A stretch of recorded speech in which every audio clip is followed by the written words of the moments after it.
Assalamualaikum warahmatullahi wabarakatuh. Perkenalkan, nama saya Dimas Akbar Mahendra. Saya dari Fakultas Ekonomi Bisnis, Program Studi Manajemen. Di sini saya akan melakukan presentasi singkat.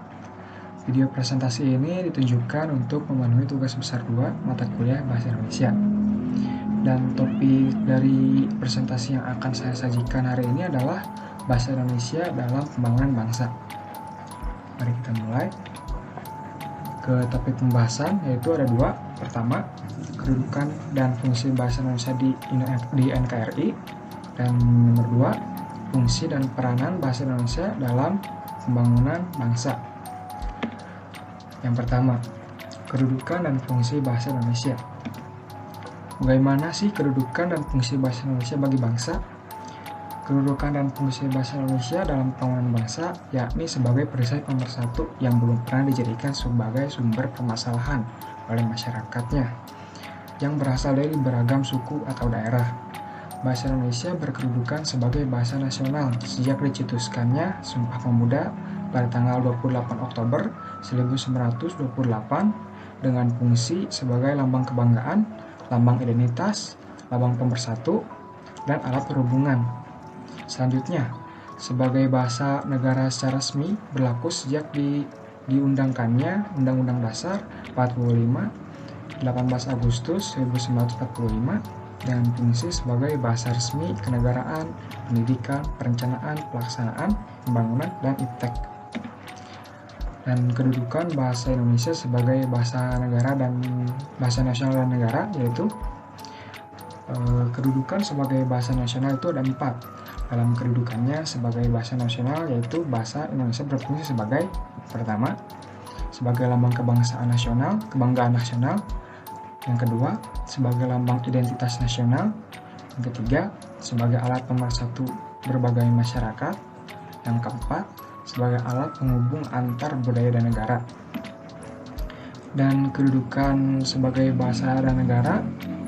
Dan kedudukannya sebagai bahasa dan negara, bahasa Indonesia berfungsi sebagai pertama, bahasa sebagai kenegaraan.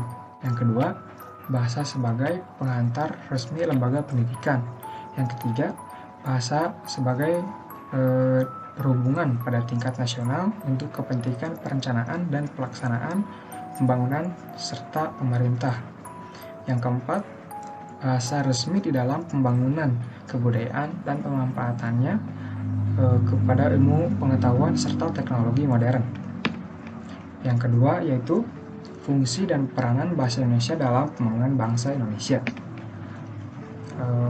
Fungsi bahasa Indonesia dalam pembangunan bangsa terdapat dalam pernyataan sikap bertanah air satu, tanah air Indonesia, berbangsa satu, bangsa Indonesia, dan menjunjung bahasa peraturan persatuan bahasa Indonesia. Dalam Sumpah Pemuda 28 Oktober 1928, bahasa Indonesia telah menyatukan berbagai lapisan masyarakat ke dalam satu kesatuan bangsa Indonesia. Kedudukan dan fungsi bahasa Indonesia sebagai bahasa negara telah menempatkan bahasa Indonesia sebagai bahasa ilmu pengetahuan, teknologi, dan seni atau ipteks. Ipteks berkembang terus sejalan dengan perkembangan yang terjadi dalam kehidupan masyarakat dan bangsa Indonesia.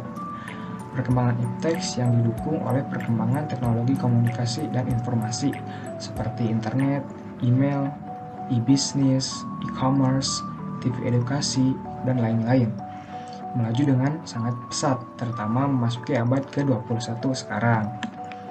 Di tengah perubahan sosial, politik, dan teknologi informasi serta komunikasi yang ada sekarang, apalagi menuju bahasa Indonesia menjadi peradaban modern, para pakar dari berbagai disiplin ilmu harus bahu-membahu menjadikan bahasa Indonesia sejajar dengan bahasa asing lainnya, terutama bahasa Inggris. Kita ambil contoh kata valid yang dipungut oleh bahasa Inggris. Orang Inggris menyerap kata itu dari kata validus, dari bahasa Latin, dengan menggunakan proses morfologis bahasa Inggris. Dan terbentuklah kata-kata validity, validate, validly, and validness. Kata-kata itu dalam kamus bahasa Inggris ada dalam satu lema atau entry. Jika kita bandingkan kata-kata pungut dalam kamus bahasa Inggris dengan kata pungut dalam bahasa Indonesia, maka akan terlihat perbedaannya. perbedaan yang mencolok.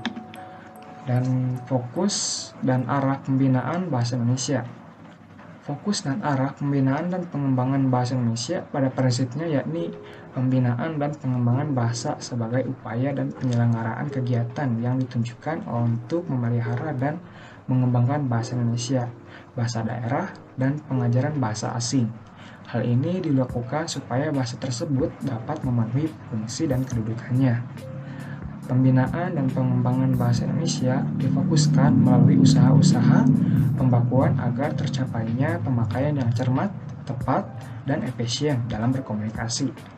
Sehubungan dengan hal itu, perlu diciptakan kaidah atau aturan dalam bidang ejaan, kosakata atau istilah, dan tata bahasa. Dalam usaha pembinaan bahasa Indonesia perlu diarahkan dan didahulukan pada bahasa Indonesia ragam tulis karena coraknya lebih tetap dan batas cakupannya lebih jelas. Lalu pembinaan bahasa Indonesia. Pembinaan terutama difokuskan kepada penutupnya, yaitu masyarakat pemakai bahasa Indonesia. Dan pengembangan terutama difokuskan kepada bahasa dalam segala aspeknya. Peran bahasa Indonesia dalam pendidikan karakter. Di tengah perkembangan zaman dan teknologi seperti yang kita rasakan sekarang ini, ketahanan bahasa nasional kita yaitu bahasa Indonesia diuji pada era globalisasi ini. Karena seperti yang kita lihat bersama, menurunnya kecintaan dan kebanggaan bangsa Indonesia dalam menggunakan bahasa persatuan di negeri kita ini. Lalu peran bahasa Indonesia dalam pendidikan karakter.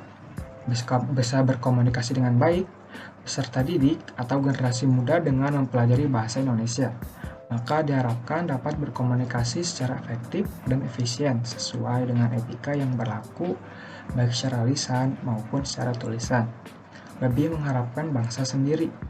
Dengan belajar bahasa Indonesia, generasi muda dapat menghargai dan bangga menggunakan bahasa Indonesia sebagai bahasa persatuan dan bahasa negara kita, yaitu negara tercinta Republik Indonesia. Dan meningkatkan kemampuan intelektual. Dengan belajar bahasa Indonesia, generasi muda dapat menggunakan bahasa Indonesia untuk meningkatkan kemampuan intelektual, serta dapat digunakan dalam hal kematangan emosional dan sosialnya dalam kehidupan sehari-hari, serta dalam hubungannya dalam lingkungan masyarakat sekitarnya. Dan informasi yang tercakup dalam topik materi yang saya sajikan ini, daftar referensinya bisa diambil dari sini. Saya mengambilnya dari sini. Dan cukup sekian presentasi singkat dari saya. Saya harap paparan materi atau presentasi yang saya sajikan dapat bermanfaat bagi para pendengar sekalian. Saya izin mundur. Assalamualaikum warahmatullahi wabarakatuh.